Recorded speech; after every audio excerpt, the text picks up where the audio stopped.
Og der er den. Og den er svær også, den. Der var den. Der sitter den, vet du. Der.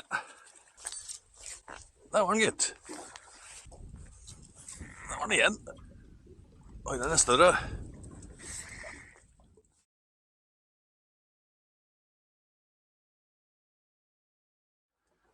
Hallo folkens, i dag er det fiskedag, og i dag er jeg i Lysefjorden, og det er nok en nydelig dag her i Lysefjorden.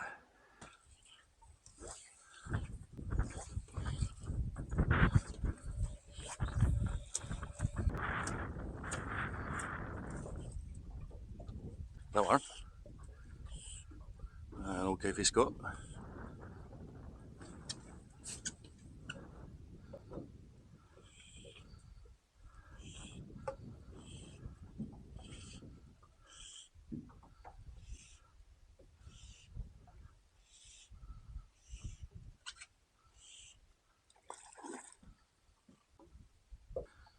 Det er en ganske fin fisk dette her, altså.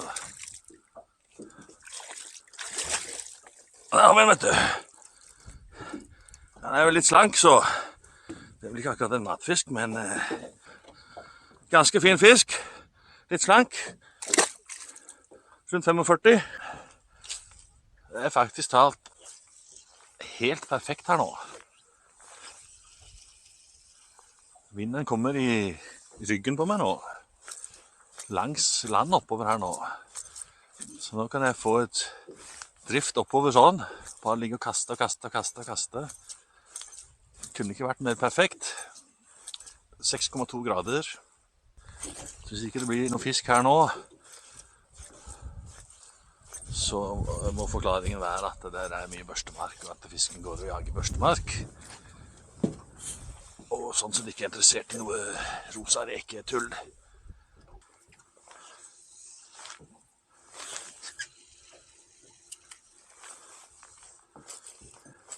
Nå er jeg på ca. 1,5 meters dyp.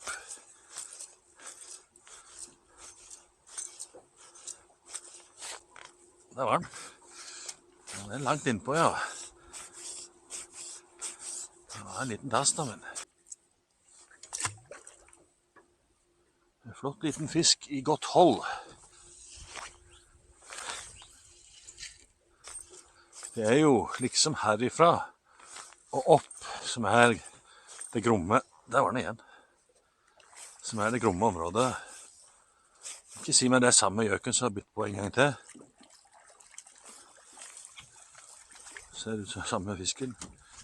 Nei, ja, det er litt større den her. Det er ikke samme fisken, men temmelig lik.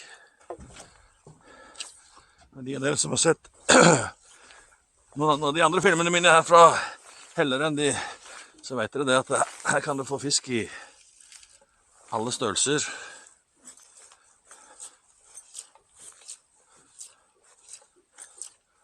Fra smått til stort. Nei, nå er det helt perfekt her, altså. Helt nydelig. Jeg skal ta dere enda høyere opp, for dette er bare helt magisk. Skal vi se. Jeg kan få dere så høyt opp så det går an å få dere.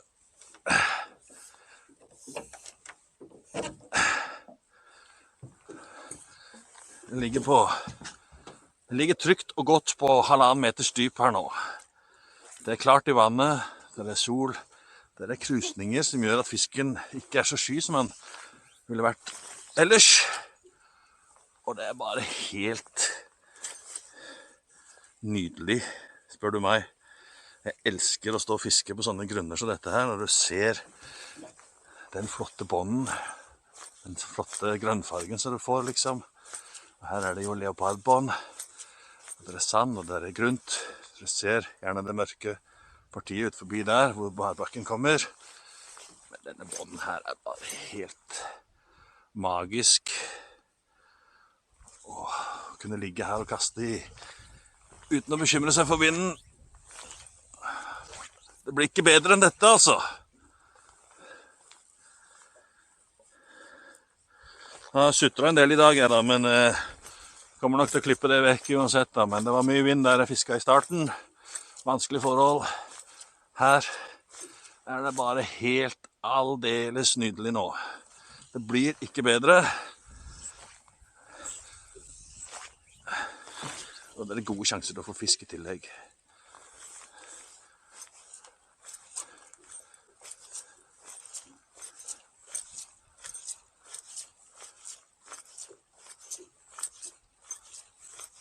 Nå driver jeg litt innover igjen, så... Men her har jeg rimelig god kontroll på steiner. Det er ikke noen farlige steiner. Det er en... Ja, rundt der jeg er nå omtrent. Som det går an å dunke ned i, men sjøen er såpass høy også nå at... Det skal egentlig mye til å dunke ned i noe nå. Og så har jeg motoren selvfølgelig maks oppe da. Sånn at jeg ikke skal dunke ned i noe, men... Her er jeg såpass kjent. Den tua der er jo stikket opp litt, men det er jo helt ellevilt her, altså. Denne bånden her. Ha. Det er basically flo også, så det er trygt å gå inn, og det er ikke noe vind. Det kan selvfølgelig plutselig komme da. Men... Nå skal jeg kikke og se om jeg ser noe børstemark nedi her. Jeg ser jo alt. Jeg har briller på, jeg da, men jeg ser alt uten briller også, ingen problem. Fisken den går helt innpå her. Her er det, kan det være her da, 1 meter dypt, ish.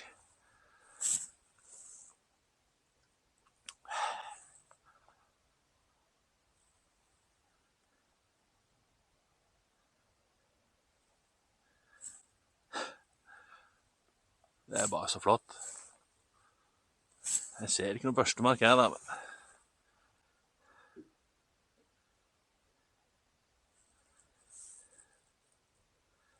Jeg ser egentlig der, rett ned der. Der er det en kuttling. Så det der, borti der, der er det mange kuttlinger.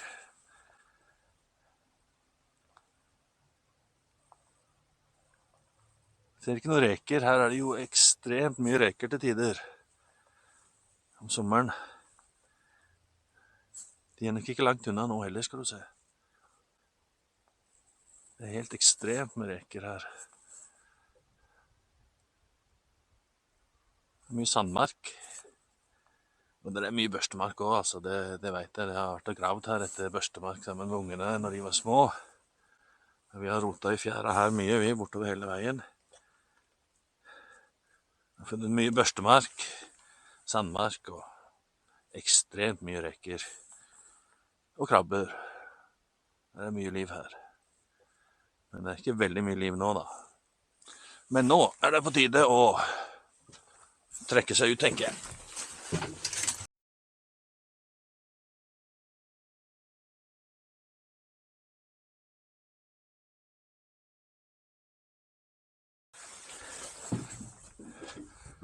Og nå er det bare helt perfekt oppover her. Det er vind. Det er garantert fisk uti. Masse fisk uti. Oppover fra mellom meg og berget her oppe nå, så er det garantert masse fisk. Det er bare snakk om å få han til å bite, eller få flua presentert i nærheten av han, så er det god sjanse for at han tar, altså. For nå er fisken innpå, det er helt garantert, altså. Disse krusningene gjør at fisken tør å gå innpå. Og det er også basically flo, selv om det er langt på vei. Fjære da.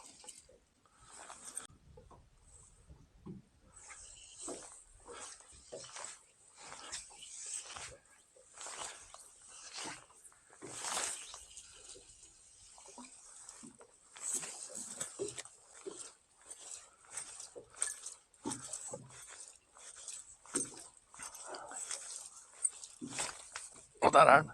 Og den er svær også, den. Shit. Det er en svær fisk, dette her. Uvisst hvor stor, men definitivt en fisk med litt størrelse på i hvert fall. Ja da. En kilosfisk ser det ut som. Og jeg er på vei på land, så jeg må kjøre. ut. Men det kan jeg ikke gjøre så lenge fisken er bak der. Så du må komme bort her, fisken. Sånn, ja.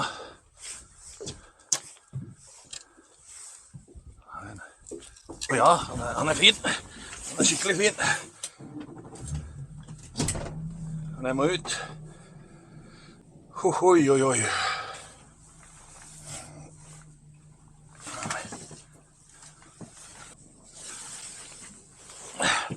Det er en skikkelig flott fisk. Den er sannsynligvis over kiloen, tror jeg.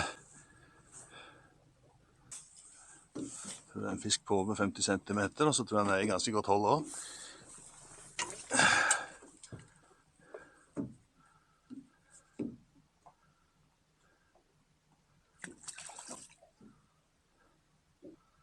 Som sagt, her er det fisk i alle størrelser, ikke bare smått. Det blir selvfølgelig noe smått, men det finnes sånne også.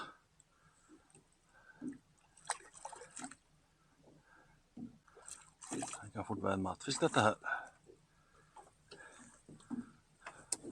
Er du klar, kompis? Nei, ikke helt. Heldigvis ikke så mye vind nå.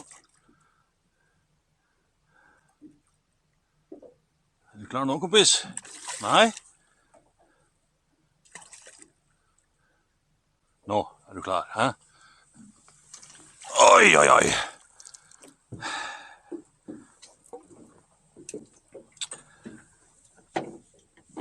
Ja, det er en fisk på opp imot 50 centimeter, og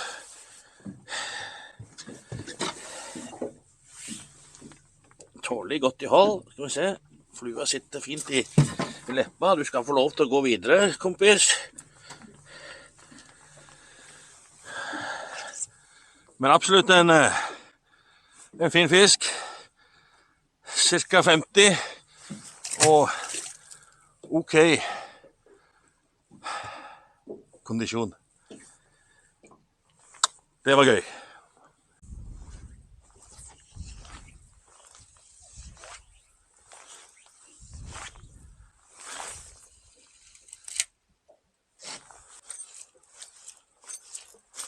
Der var den.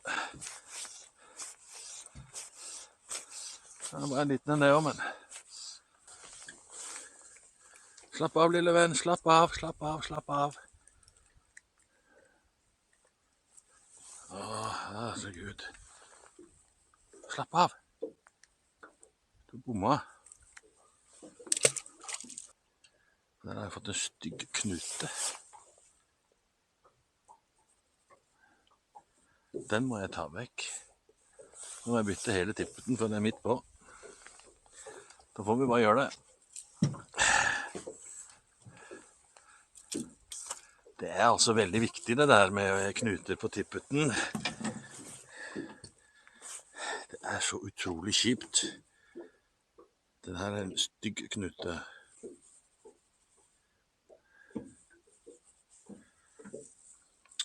Det er altså utrolig kjipt å miste hvis du da skulle få på en rugg. Og så ryker tippeten i knuten. Det er som du har lyst til å grine blod etterpå, vet du. Så vær nøye på det, folkens. Får du knute på tippeten, så bytt den. Det tar bare noen få minutter. Jeg sier ikke at dette er den beste eller rette måten å gjøre det på. Men det er i hvert fall en måte å gjøre det på. Og det er sånn jeg gjør det. Men jeg lager altså en løkke. Jeg vet ikke om dere ser den. Jo, dere ser den. Jeg lager en løkke på enden av tippeten. Og så har jeg da en annen løkke på, tilsvarende løkke på den taperte fortommen min. Og så setter jeg løkke i løkke. Skal vi se om dere ser det. Men det er bare å gjøre sånn. 1 gang, 2 gang, 3 gang. Sånn. Og så er det bare å dra. Ikke glem å fukte. Det er viktig.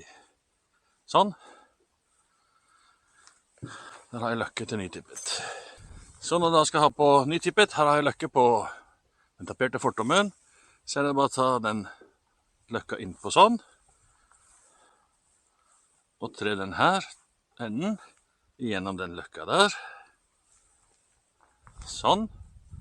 Får knuten gjennom. Og så liker jeg å fukte den også, før jeg drar til. Og så har vi da satt på nytippet. Så er det bare å knytte på flua. Og da bruker jeg altså en løkkeknute der også, akkurat samme knuten. Trer inn på flua. Se, jeg får til å vise dette her nå siden det er sol og litt sånt. Sånn, har jeg tredd igjennom. Så lager jeg da bare en løkke. Flua gjennom. Løkka 3 ganger. Sånn. Og så holder jeg på begge snørestumpene når jeg drar til, sånn at jeg får løkka så kort som mulig. Og så er det bare å fukte den og dra til, og så klippe. Men nå må jeg flytte meg, for nå blåser det. Men nå har jeg altså fått en løkke, som jeg nå skal ta og fukte. Så er det bare å dra til. Dra godt til. Og så selvfølgelig klippe av, og klippe helt inntil knuten.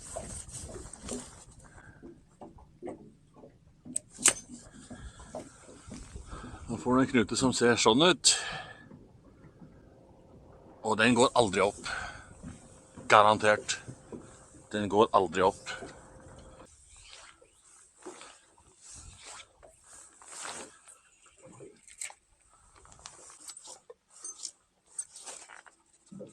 Der var den, vet du. Nei. Der datt han av.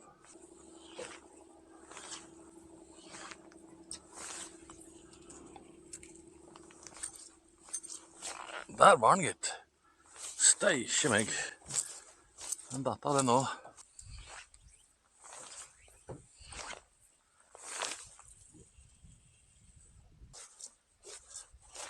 Der var den, gitt. En ok size fisk også.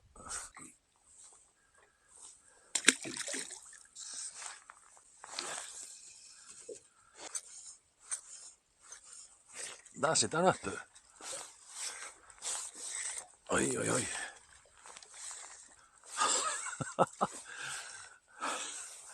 Det var en villmann. Det er ingen stor fisk, men det kan den være da, bortimot minstemål. Nei, der datt han av.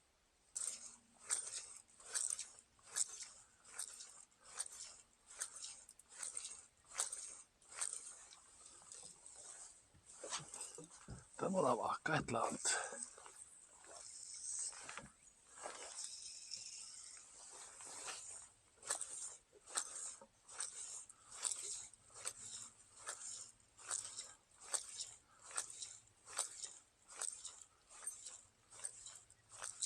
Der nappet han. Steikje meg.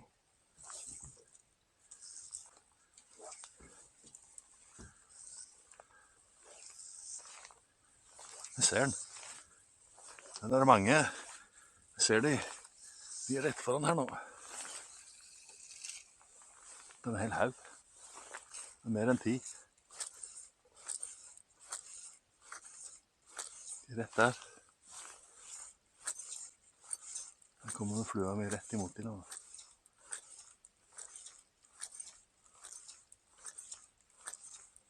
Jeg var ikke interessert.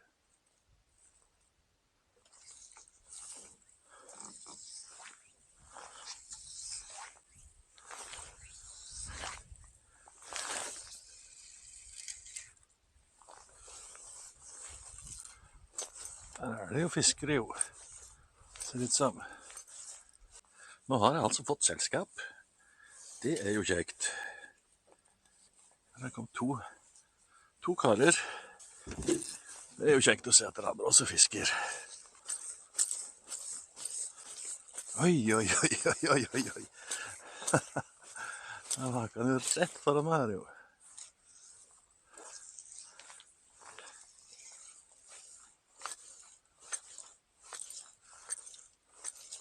Der var den.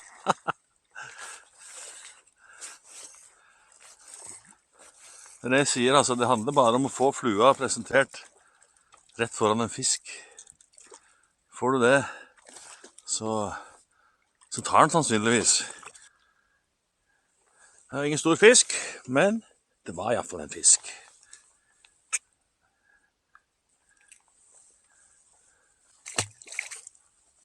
Det som greia med sånne grunner som dette her, det jo det at fisken lever jo ikke egentlig på disse grunnene. Han lever ute i marbakken.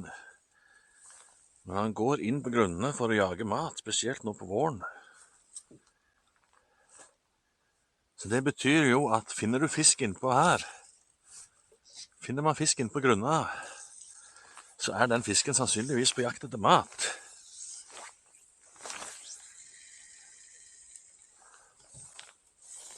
Han ikke ute på sightseeing, for å si det sånn. Han på jakt etter mat. Det betyr at hvis du finner han og får presentert flua i nærheten av han, så det god sjanse for at han tar.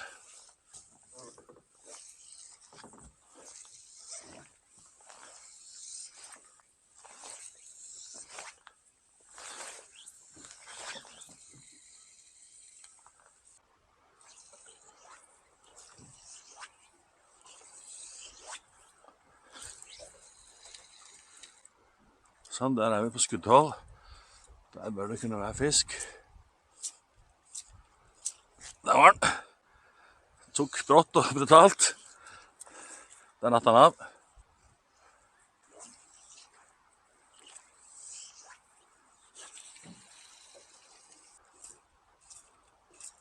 Der var den, gitt. Det var en liten enda, men det var i hvert fall en fisk.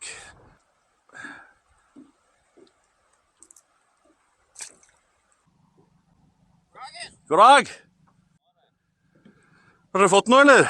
Nei, men det liten som var på der borte. Ja. Så stor. Jo, det blir noen sånne også. Så. Er det bra de filmene du lager, altså? Ja, du har sett filmene, ja? Ja, så bra. Det rått. Shit fiske, ja.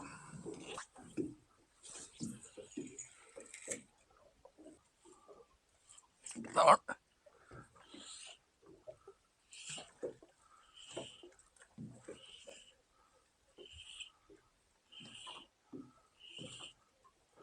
Det ingen stor fisk da, men det i hvert fall en fisk.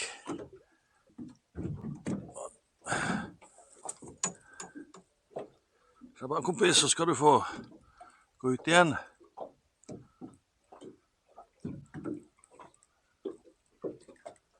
Sånn.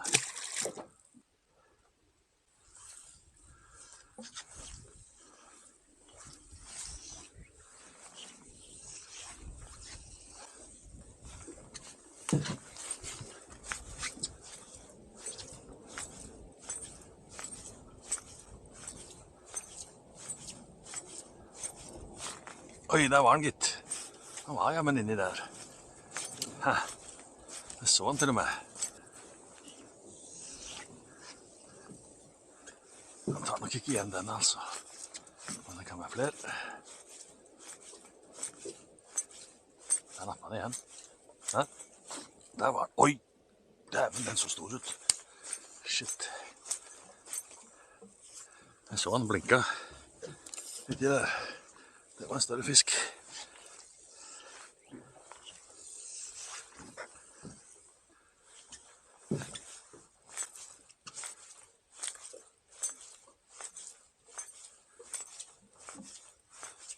Der.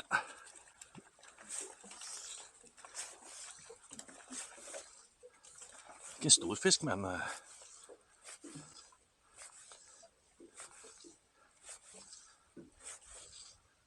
større enn den. Ja, den er ikke så dum, den der.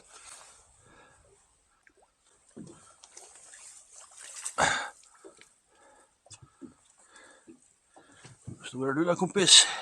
Nei, du er rundt minstemål, du. Nå ser du ok hold. Så, og den satt løst, gitt. Det var en nydelig liten fisk.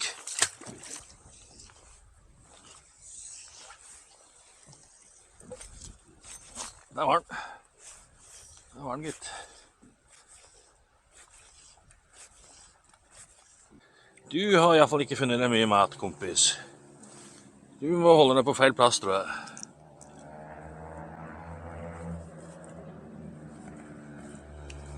Åh, Du har ikke gitt heller. Du er for liten til det.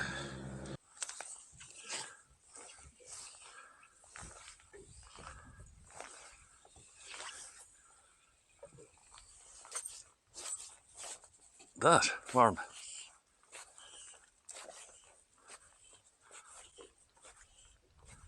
Den var litt større. Det er ikke noe stor fisk, men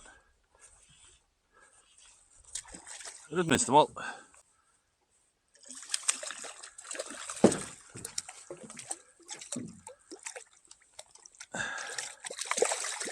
Bare slapp av du, lille venn. Sånn, ja. Så uti med det, kompis.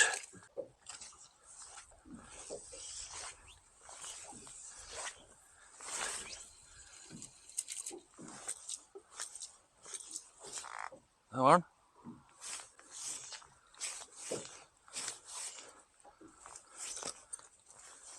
Det var bare en liten en da, men det var fisk her også. Det er jo sånn, nå som temperaturen har blitt 6 grader, så er det stort sett fisk overalt, altså. Ikke overalt, men der datt han av. Der var den, gitt.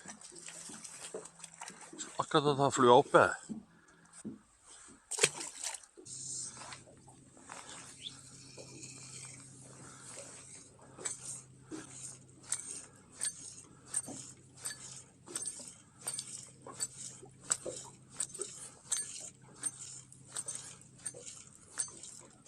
Der var den. 2 ganger var den på. Der var den igjen. Oi.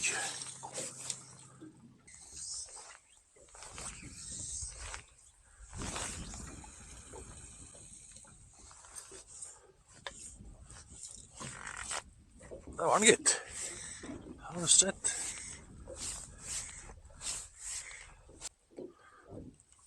Oi. Du har noe. Nei. Ok, han hadde lus. Flere lus.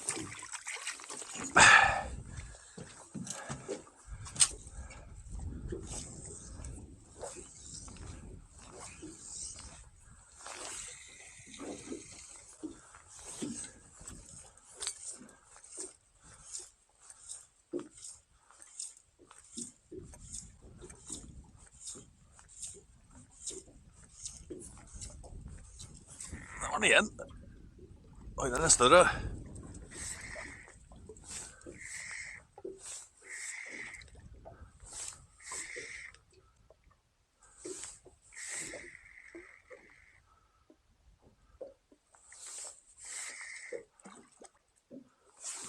Oi, det er halvstor fisk dette her, faktisk.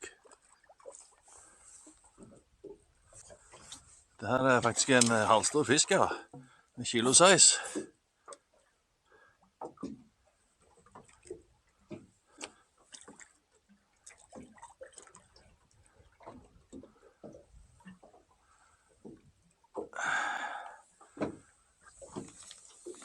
Oi, der var den, vet du.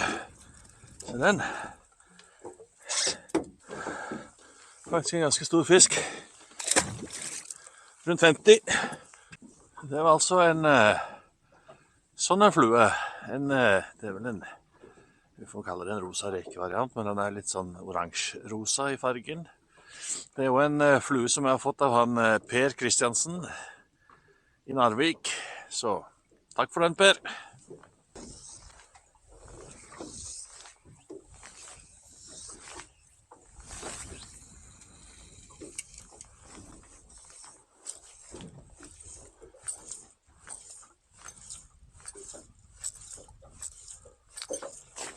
Der var den. Oi, oi, oi, hva er dette for noe da? Det var voldsom plask i hvert fall. Det er sammen med plassen der, liksom. Jeg skal akkurat si nå er vi inne i den giftige zonen. Ja, det er en halvsvær enn det også. Ikke fullt så stor, men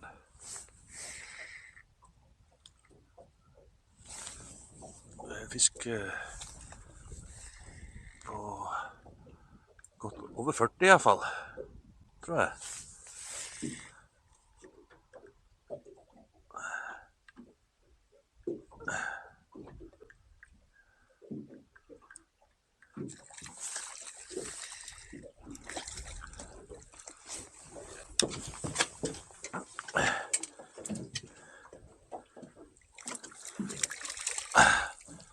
Se den. Skal vi se hvor stor er du, kompis? Du er jo 45. Nei, du er 43 ish. Jeg er jo tynn da, men det er fin fisk. De er ute i der om så er. Hvis de er noe sted.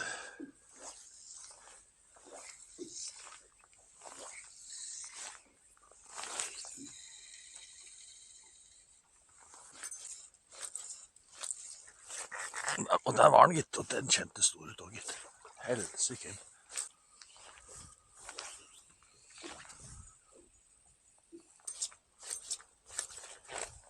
Der var den.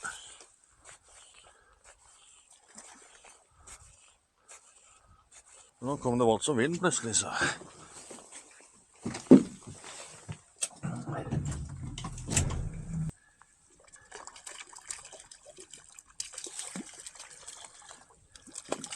Han er kanskje opp imot minstemål. Nei, det er ikke fullt det heller.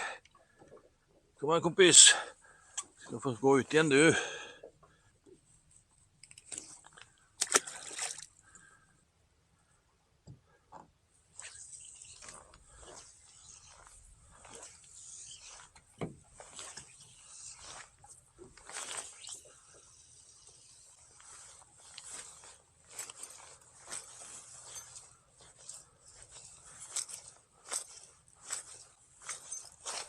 Der var den, gitt.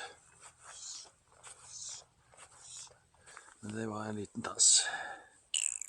Du var kald og du, lille venn.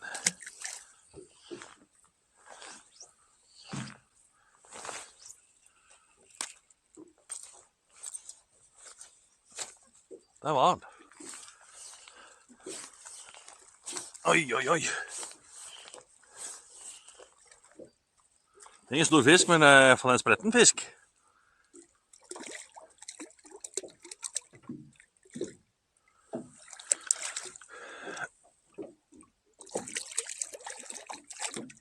Det er faktisk en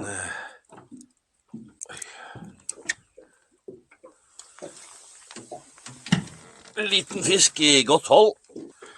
Oi, en flott liten fisk.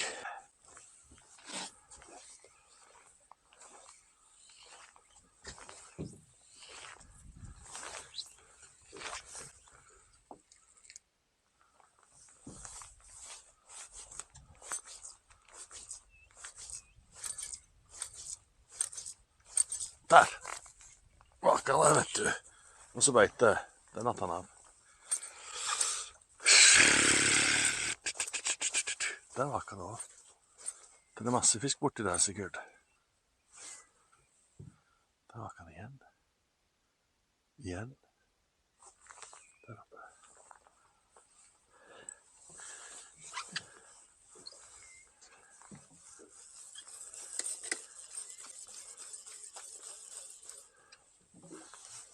Der vakker den igjen.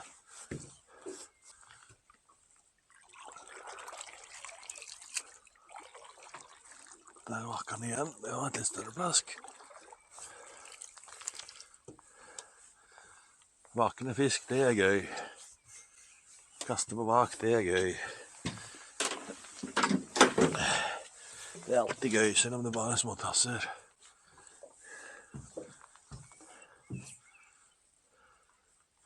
Der, vakker det. Igjen. Oi, der borte vakker det noe svært.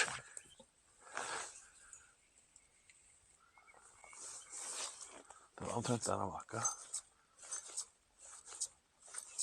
Der var den. Så de tar, vet du, hvis du bare finner de.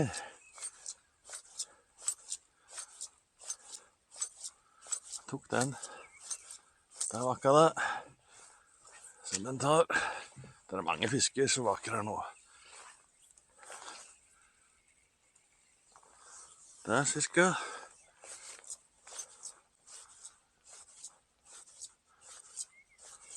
Der var den. Bare nappa så vidt.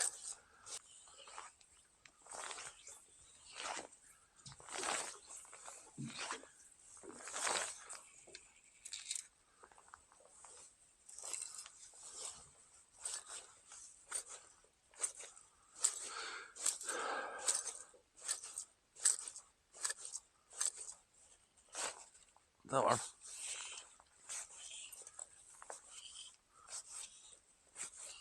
Ja, det var en liten en det også.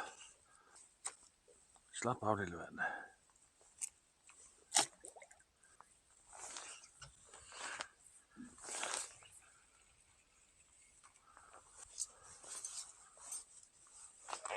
Der sitter den igjen. Slapp av, så får du løs. Jeg ligger nå rett under preikestolen. Den er da rett opp der. Preikestolen den er jo alltid spektakulær. Jeg kan ikke se at det er noen folk oppå der. Jeg kan av og til se folk som sitter på kanten oppå der. Men jeg klarer ikke å se noe nå. Men det er helt sikkert masse folk oppå der da. Nå har jeg kjørt et godt stykke forbi preikestolen. Nå er jeg på en plass som heter Songesand. Det er en av få plasser i Lysefjorden hvor du kan komme til med bil. Hit går det vei. Og her er det i utgangspunktet ganske fint å fiske fra land. Men jeg må jo si det at det har vært dårlig her de siste par årene. Jeg vet ikke hvorfor, men før var dette en veldig god plass. Etter at jeg begynte å filme, så har jeg vel knapt fått fisk her.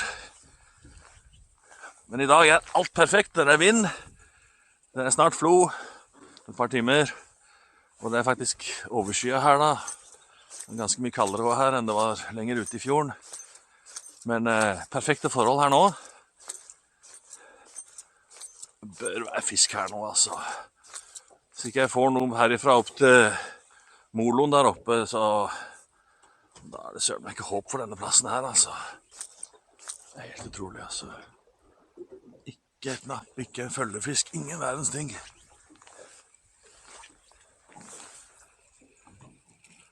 Inn der, før var det mer eller mindre en bankersplass. Jeg er fortsatt i Songesand, og her var det fint å fiske fra land. Bare gå over bekken der borte, og så det er fint å stå her og fiske. Og dette også, det var en god plass før. Men det er ikke det nå lenger da. Ingen verdens ting. Ikke så mye som en følgefisk. Jeg må prøve en gang til. Jeg nekter å tro at ikke det er fisk.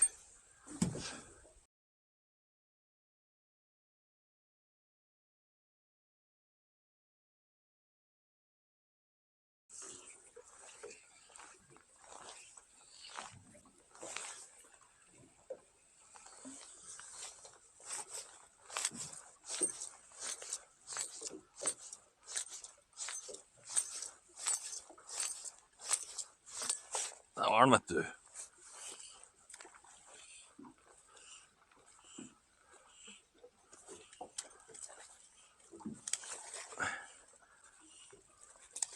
Det er faktisk en ok size fisk også. Flott fisk. Rundt minstemål. Kanskje litt over. Ja, han er over. Den ser feit og fin ut også.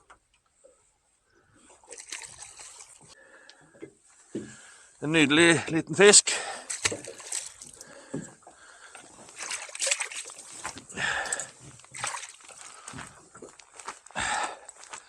Det var rett her på bankerspotten. Denne vika er jo også en sånn bankerspot da, som ikke er bankers lenger. Det var bankers før. Nå er ikke det noe lenger.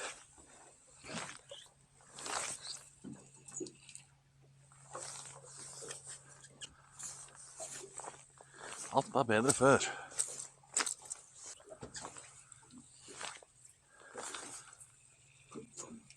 Det er bankerspotten. Nei, det er det visst ikke.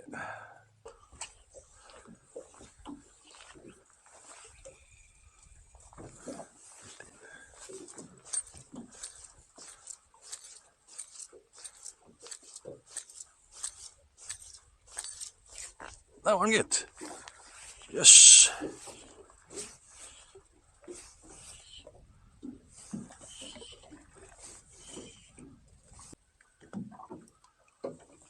En helt ok fisk. Flott fisk, faktisk. I ganske godt hold. Rundt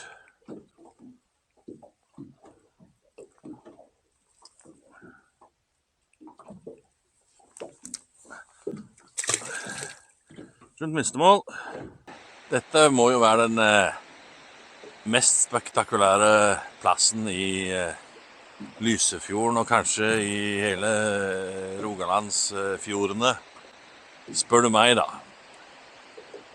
Men her har vi altså en gigantisk fjellvegg. Kjærag ligger oppi det innhykket oppi der. Jeg kan se bolten, jeg kan se både lys over og under bolten der oppe, i sprekken der oppe. Så den fjellveggen der, den er 1000 meter høy. Så rett bak oss her, så er det altså en svær foss. Og så midt innimellom alle disse vanvittige fjellene da, så ligger det en plass som jeg kaller for Oasen. Der borte, der er det en svær grunne faktisk. Midt inni, der er basically stupbratte fjell overalt. Men der er det en svær grunne. Der pleier det ofte å være fisk, og det er stort sett alltid flere kobber som holder på å patruljere ut forbi den grunna der.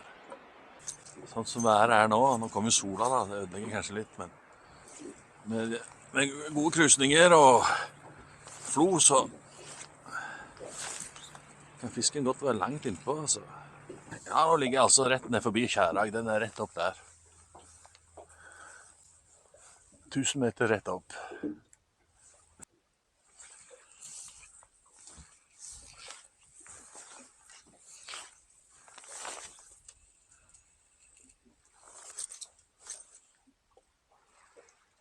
Oi, steikjemenk! Der var det den. Den var svær også, tror jeg.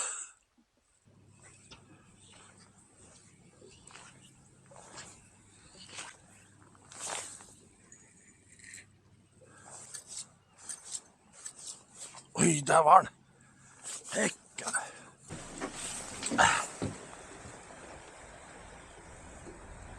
Her kommer det altså ut vann fra Nilsebu, tror jeg.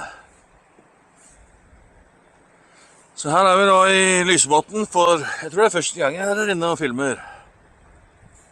Det er langt inn hit, så det er ikke så ofte jeg er her inne. Men nå får vi gå inn på stranda der borte. Nå kommer det ut en elv. Der borte er Lyselva. Ja, det er jo en god sjøørretelv, og for så vidt også en lakseelv. Så jeg må jo holde meg 100 meter ifra den da, men det går an å fiske på stranda der borte. Jeg tror det går an å fiske litt borti kroken der også.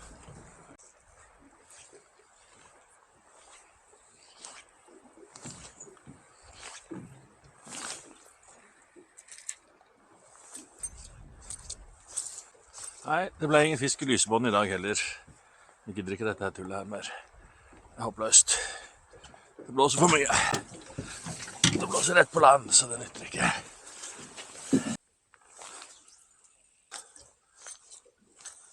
Der var den.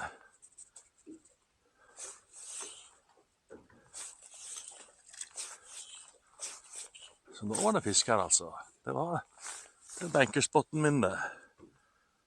Et kast inn på bankerspotten. Så var det fisk der. Det er sånn det pleier å være.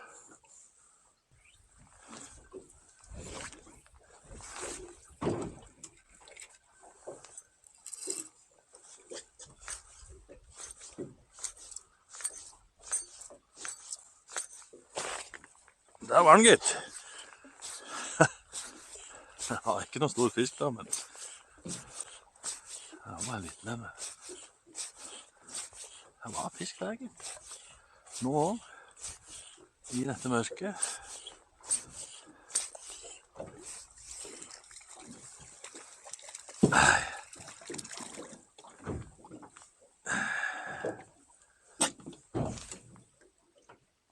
Du er jo feit, du, lille venn. Hvordan skal jeg få deg løs, da? Det er ikke meg, den er svær. Å, helsiken. Hvis du likte denne filmen, bør du ta en titt på kanalen min.